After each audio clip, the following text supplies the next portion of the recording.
اور رشتہ داروں اور محتاجوں اور مسافروں کو ان کا حق ادا کرو، اور فضول خرچی سے مال نہ اڑاؤ کہ فضول خرچی کرنے والے تو شیطان کے بھائی ہیں، اور شیطان اپنے پروردگار کی نعمتوں کا کفران کرنے والا یعنی ناشکرا ہے۔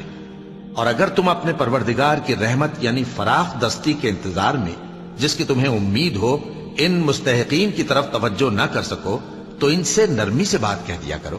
اور اپنے ہاتھ کو نہ تو گردن سے بندھا ہوا یعنی بہت تنگ کر لو کہ کسی کو کچھ دو ہی نہیں، اور نہ بالکل کھول ہی دو کہ سبھی کچھ دے ڈالو، اور انجام یہ ہو کہ ملامت زدہ اور حسرت زدہ ہو کر بیٹھ جاؤ۔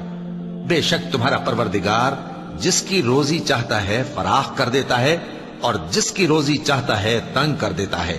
وہ اپنے بندوں سے خبردار ہے اور ان کو دیکھ رہا ہے۔ اور اپنی اولاد کو مفلسی کے خوف سے قتل نہ کرنا